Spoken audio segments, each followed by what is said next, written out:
Olá, Ângela, obrigado pela sua disponibilidade por participar neste projeto, o projeto Mem News. Vamos ter aqui uma conversa onde vou apelar um pouco à sua memória, nomeadamente em relação àquilo que está ligado aos meios de comunicação social, a forma como os utilizou e as memórias que tem desse, que é o cerne deste projeto. Não se pode começar nenhuma conversa sem lhe perguntar o óbvio. Podes contar um pouco sobre si, o nome, idade, o local de nascimento, profissão, nível de escolaridade, uma espécie de currículo abreviado. Boa tarde. Obrigada pela oportunidade. O meu nome é Ângela Maria Gomes Amaral. Nasci em 1965. Sou professora e trabalho no Conselho da Covilhã, basicamente, já há uns anos. Sou casada, sou mãe, sou avó. E pronto, resumindo. Neste momento, está a dar aulas ou ocupa outra função?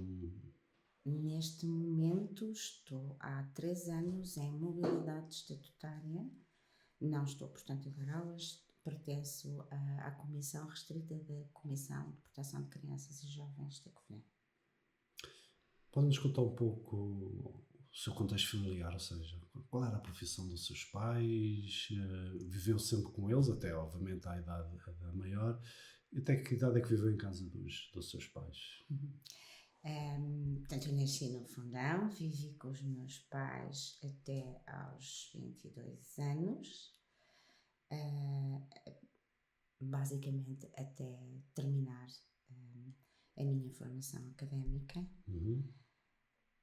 O meu pai era mecânico, a minha mãe era doméstica com alguma formação em costura, era a minha costureira privada.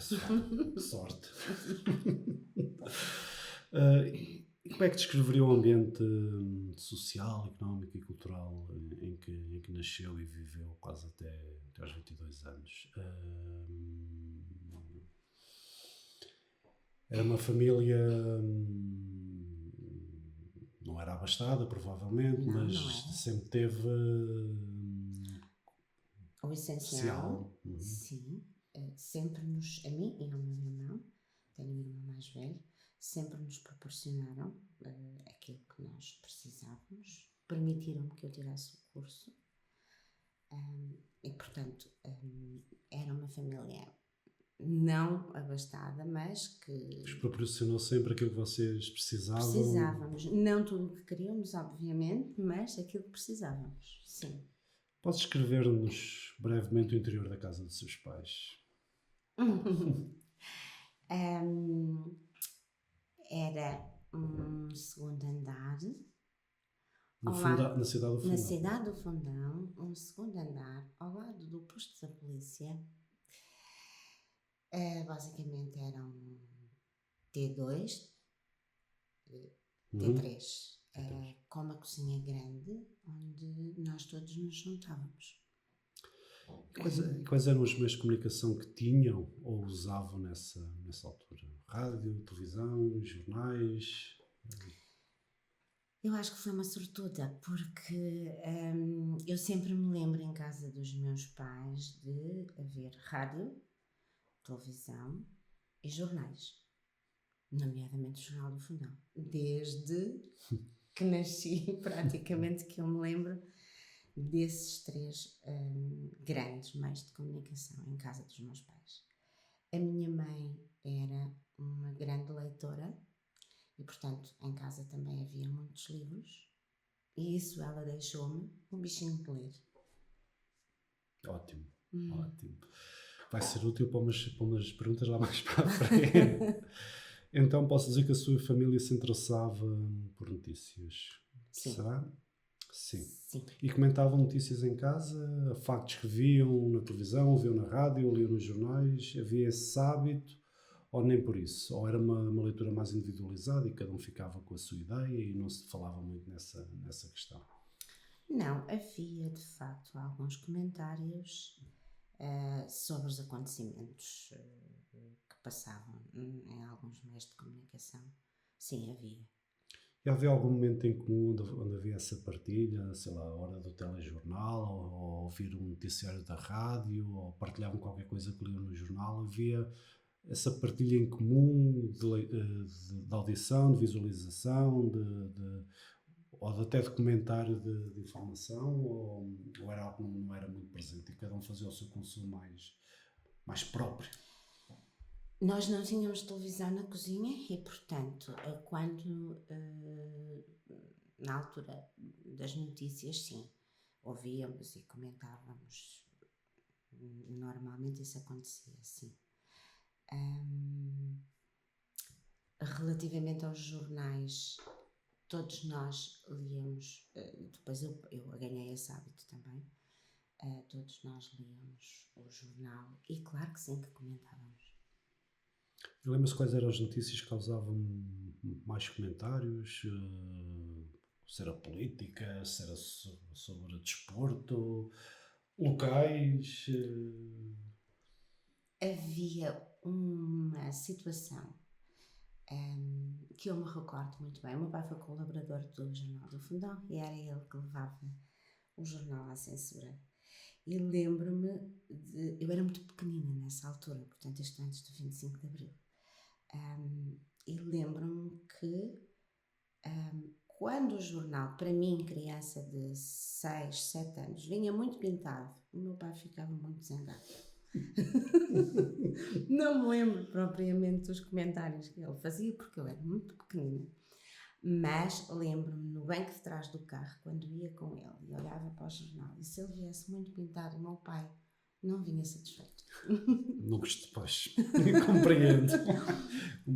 Estava mal impresso. Entenda-se muito pintado, porque na minha perspectiva de criança de 6 anos... É, sim, é verdade. Era isso que eu achava. Portanto, esse era um dos comentários que eu não percebia, obviamente, pela idade, mas que me marcou e que ficou na minha memória. Então, os meios, chamamos assim, para acompanhar as notícias era o jornal, nomeadamente o Jornal do Fundão, a rádio e a televisão. E deduzo que tinham um aparelho só de televisão em casa na altura. Só um. Não. Hoje é muito comum, mas na altura, além de serem caríssimos, hoje é que estamos habituados a ter... Só havia um. A preto e branco. A preto e branco. Ao princípio, claro. Ainda apanhei essa fase também. E por falar nisso, lembra-se de algum programa ou de algum jornalista ou locutor do tempo da rádio e da televisão que tenha marcado de alguma forma? Não, forçosamente do tempo do preto e branco. Eu sou péssima para nomes. Lembro-me de alguns concursos que os meus pais gostavam de ver. Viam sobretudo as notícias, alguns filmes que passavam. A minha mãe adorava ver algumas peças de teatro que na altura passavam na RTP. Não, também que a televisão passava teatro, não é? Exatamente. Disso eu lembro-me. Agora, especificamente deste concurso ou daquele, não me lembro dos nomes, mas sim, viam concursos. Mas a minha mãe o que mais gostava mesmo era ver as peças de teatro. E por sua própria iniciativa, lembra-se qual foi o primeiro meio de comunicação que utilizou para consumir notícias? Um jornal. Foi o jornal? Sim. O jornal da cidade. O jornal da cidade e depois outros a seguir, claro, sim. Na sua juventude ainda, para além do Jornal do Fundão, lia mais jornais, mais revistas em casa, no café, com os amigos, ou era só um hábito caseiro, chamamos assim? Durante a adolescência era mais o hábito do jornal em casa. Embora tivéssemos também, entre nós jovens, algumas partilhas e algumas leituras de outros jornais, ou revistas, mais jornais. Mas era sobretudo um hábito mais caseiro. Sim. E rádio? Escutava muito a rádio? Não. O meio diz-lhe alguma coisa? Tem alguma memória sobre alguma estação de rádio ou sobre algum conteúdo em particular? Era mais usado para fazer companhia ou para estar ligado? A rádio sempre foi para nós uma companhia. Era mais isso. Era mais isso. Sim. Fundamentalmente em casa. Era um ambiente mais caseiro. Sim. Nunca se deslocou a nenhum sítio para ouvir qualquer coisa de rádio propositadamente. Era Não, em casa. em casa e depois no carro, Uhum. sempre. Falava de notícias com amigos e colegas na sua juventude. Lembra-se de comentar algo que tenha visto na televisão, ouvido na rádio, ou lido no jornal com os seus colegas e amigos nesta fase mais jovem? Ou vocês se centravam ou canalizavam as conversas para outras questões que não passavam pela atualidade? Tinham outros interesses e outras preocupações? Durante a adolescência eu acho que os interesses são outros e as conversas maioritariamente são sobre outros temas. Embora sim, também dependia dos colegas, dos amigos, mas sim, comentava-se, claro que sim. Vamos entrar agora na vida adulta, chamamos assim, na outra fase. Podes escrever-nos brevemente as mudanças pessoais que teve, e vão ter sido muitas, a nível profissional, residencial e familiar. Mudou de casa, casou, mudou de casa. Como é que foi esse processo? Confesso que ao princípio foi um pouquinho assustador, porque eu vivia no centro da cidade, do Fundão, e passei a morar numa quinta, onde na altura não havia quase nenhuma habitação à volta. E para mim isso foi uma aprendizagem. Qual é a profissão do seu marido, já agora? Ele era empresário. Sim. Mas relativamente à habitação, passando do centro da cidade para uma quinta, eu tive que aprender a gerir o isolamento. Fundamentalmente viveu em 2 locais no Fundão, portanto, naquela primeira fase, naquela casa no centro do Fundão, e depois quando se casou mudou-se então, certo? Exatamente.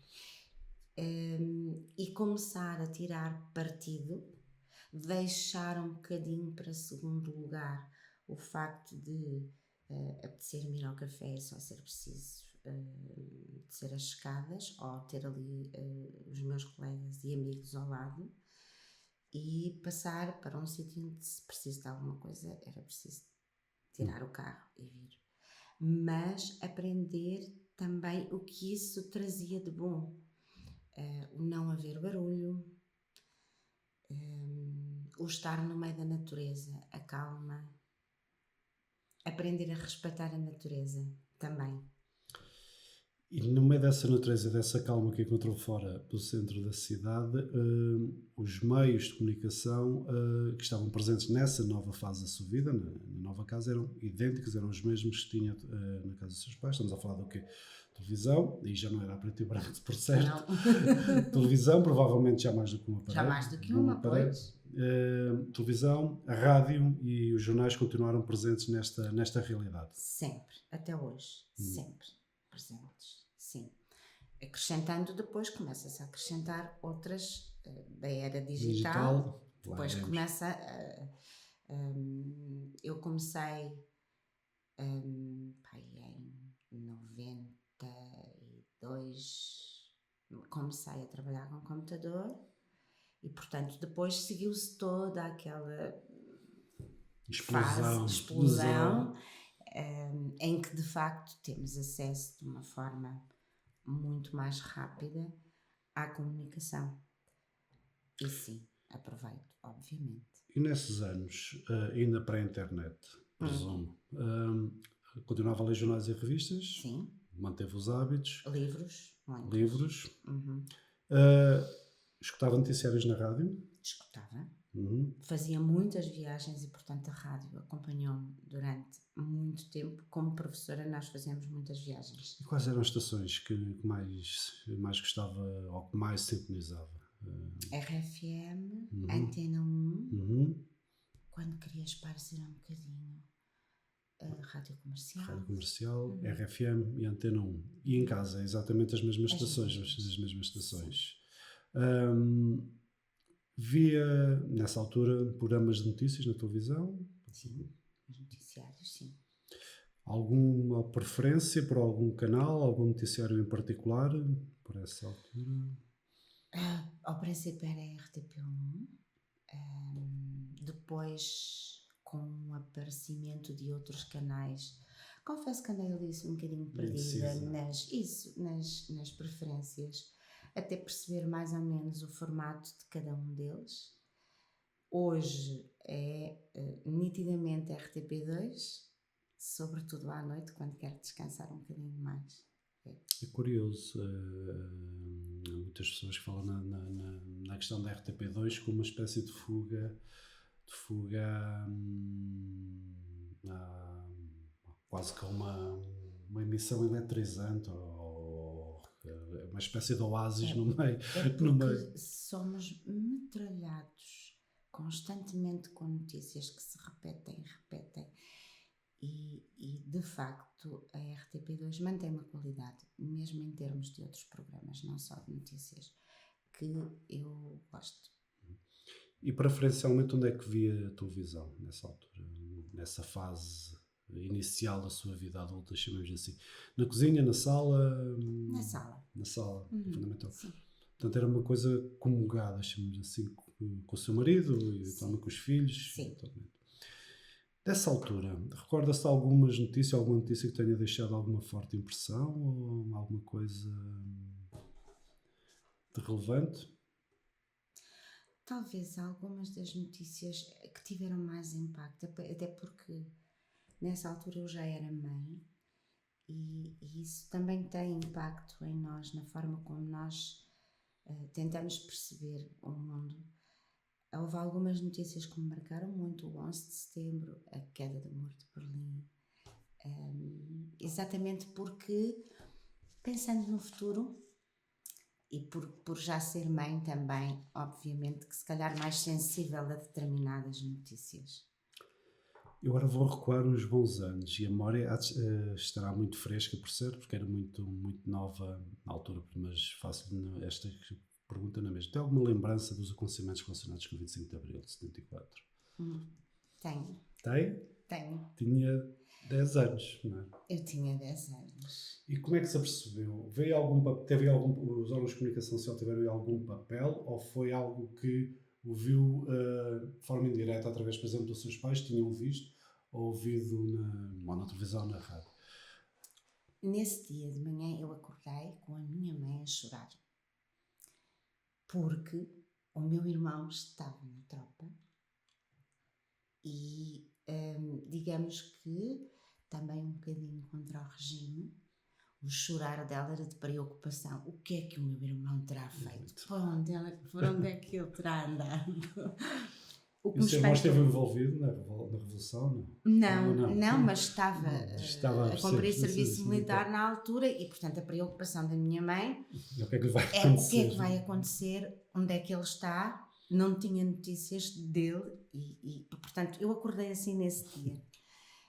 Claro que depois, avidamente, as pessoas tentaram consumir tudo o que é rádio, sobretudo. Sobretudo a rádio. Foi o primeiro impacto foi a rádio.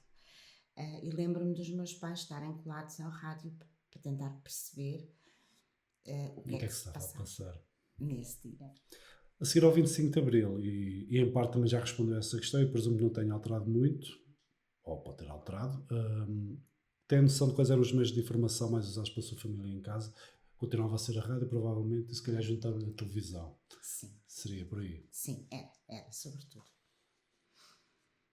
Desse período, e isto é um esforço de memória para quem era muito jovem, houve alguma figura marcante da Revolução que a tenha marcado naquela altura, naqueles dias, ou era demasiado nova sequer para ligar a isso? Eram só fardas e fardas e fardas? Era muito nova. Claro que hoje tenho outra percepção e outros conhecimentos, mas à data eu tinha 10 anos e 9 anos. Não me diziam nada. Eram nomes completamente estranhos para mim, porque para já por todo o bloqueio de notícias que havia e depois pela idade que tinha. Só depois, mais tarde, é que consegui perceber e encaixar todas as reações, sobretudo a nível familiar, desse dia e dos dias seguintes. Só depois, mais tarde, é que as consegui encaixar, claro, já com alguma maturidade. E presumo também que as notícias sobre a descolonização e a chegada dos retornados também não tenham causado nenhum grande impacto, porque desconhecia, né, com aquela idade, provavelmente. Ou não? Eu tive colegas minhas na escola que vieram nessa altura das ex-colónias. E em casa, a minha mãe e o meu pai tentavam-me explicar o que é que se estava a passar. E depois comecei a perceber o que é que se estava a passar. Mas sim, mas tinha algumas informações de amigas minhas que tinham vindo das ex-colónias. Ora, avançando uns anos, e aqui já está provavelmente mais vivo na memória, recorda-se do processo de adesão de Portugal à Comunidade Europeia. Então, a CE acompanhou por televisão, rádio... Acompanhei por televisão e rádio, sim. Na viragem dos anos 90, e estamos a aproximar do período atual, na viragem dos anos 90 já vivia, portanto, com o seu marido, já estava na tal casa. Lembra-se dos acontecimentos, eu vou enumerar aqui alguns internacionais que marcaram o final da década de 80 e início da década de 90, por exemplo, a queda do Muro de Berlim. Claro. Televisão, acompanhou pela televisão. Acompanhei pela televisão, sim, pela rádio. E Guerra do Golfo. Também. Recorda-se a Primeira Guerra em Direto? Exatamente. Que apontou a CNN para o estrelato mundial, o fim da União Soviética, em 1991. E já no final da década, a independência de Timor-Leste e o referendo em 1999. Esses são todos momentos que obviamente se lembra, e o acompanhamento genérico que fez destes grandes eventos, que mudaram aqui, nomeadamente a queda do Muro de Berlim, foi uma ruptura histórica. Lembra-se, sobretudo, o acompanhamento através da televisão, é isso?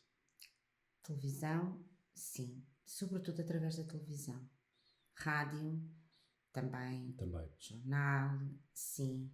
Música. Há músicas que nos recordam alguns destas datas. Há momentos históricos, como a queda do Muro de Berlim e como a chegada do homem à Lua, que não lhe vou perguntar, obviamente, se lembra disso, porque não se vai lembrar, provavelmente. Não lembra. Mas não era sobre a chegada do homem à Lua que eu queria falar consigo. Há outro momento chave em termos de informação global, que foram os atentados do 11 de setembro de 2001. Lembra-se onde é que estava e o que é que estava a fazer nesse momento, quando teve conhecimento? Lembro. Estava a dar aulas. E soube disso à hora do almoço, quando um dos meus colegas veio a seguir ao almoço e nos deu a informação. A primeira reação foi de ficámos incrédulos. Não, isto é um filme, ele viu mal, é mais um filme. E depois acabámos por perceber que de facto não era um filme. E esse acompanhamento foi feito via televisão, sobretudo? Sim. E foi um acompanhamento que demorou, que se perpetuou depois ao longo do dia e à espera de desenvolvimentos, etc. Mas foi sobretudo via televisão. Foi sobretudo via televisão. Mudando agora de assunto, o seu consumo de notícias ao longo de todo este período que temos aqui falado alterou-se em que medida? E estamos a falar fundamentalmente, se deixou de usar regularmente alguns dos meios de comunicação que aqui falamos, se passou a usar outros que antes não usava, se continuou a somar sem se sacrificar, entre aspas, o uso dos chamados meios tradicionais, a rádio, a televisão e os jornais. Como é que se deu, ou como é que se dá esse processo? Abdicou de algum? Dá mais importância agora a um que antes não dava? Basicamente, a rádio, a televisão e os jornais mantêm-se. Claro que agora temos os jornais online, que acaba por facilitar também um pouquinho. O que é que alterou? Alterou toda a parte digital, toda a comunicação que se faz através da internet, que de facto acabamos por consumir. Por outro lado, acabei por ficar um pouquinho mais... ser mais rigorosa em relação aos meios de comunicação. Mais seletivo. Mais seletiva, sim. Há canais que eu não vejo. Preferencio outros, claro, destes que apareceram todos depois. E não vê esses canais porque é um tipo de informação que não gosta, não lhes atribui credibilidade? Sobretudo porque, para já não gosto do formato. É repetitivo, é especulador, e depois põe sempre a questão da credibilidade. Da credibilidade, que é muito importante. Sim. Ao longo da sua vida, qual foi o meio de comunicação noticioso que mais a marcou? Televisão, rádio, jornais, internet? A própria internet? Talvez a televisão. Televisão. Sim. Devido à idade que tenho, talvez a televisão. A televisão não é muito forte atualmente, mesmo para... Quer dizer, já não é o que era também, mas continua a ser de facto ainda muito importante. Atualmente, que forma é que acompanha as notícias no dia-a-dia? Utiliza os meios todos? Ou preferencialmente dá preferência à televisão, neste caso? Em deslocação, provavelmente... Em deslocação, rádio, claro, obviamente. Em casa? Em casa, leio alguns jornais, sobretudo ao fim de semana. Vejo, e neste momento, a nova era digital permite-nos uma coisa, que é nós selecionarmos os conteúdos, mesmo que eles já não estejam em direto. Portanto, acaba por haver determinados programas em determinados canais que eu vou atrás e vejo. E acaba por ser esta a minha escolha. Exatamente. Na sua opinião, houve mudanças entre o que eram as notícias do passado e as que temos agora? E sim, que mudanças considera mais incisivas ou mais determinantes, comparando com a experiência anterior? Há diferenças? Claro que sim, há nitidamente diferenças.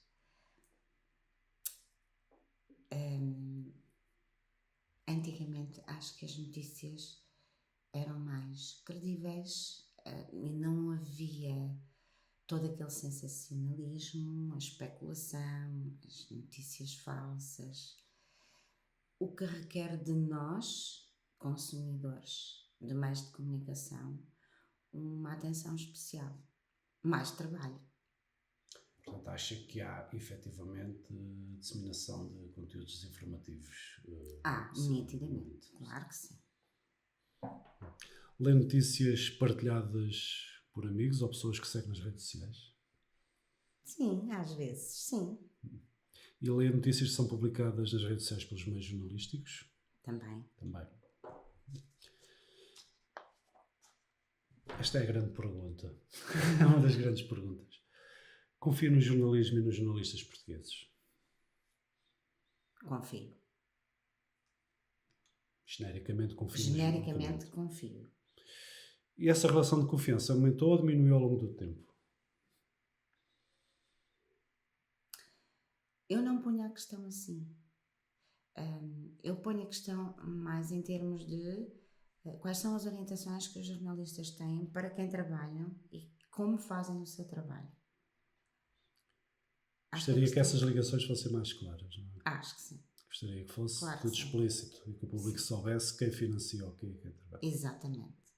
E acha que isso não existe e pode minar algo. Em alguns casos pode não existir e assim minar a credibilidade desse órgão. Pode influenciar a credibilidade, claro que sim. Última questão.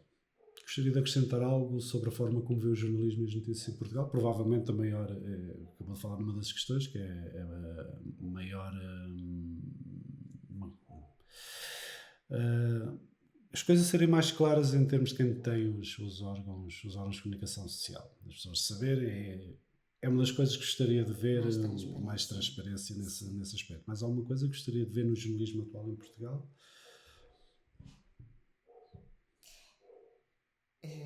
Não propriamente no jornalismo, mas no público.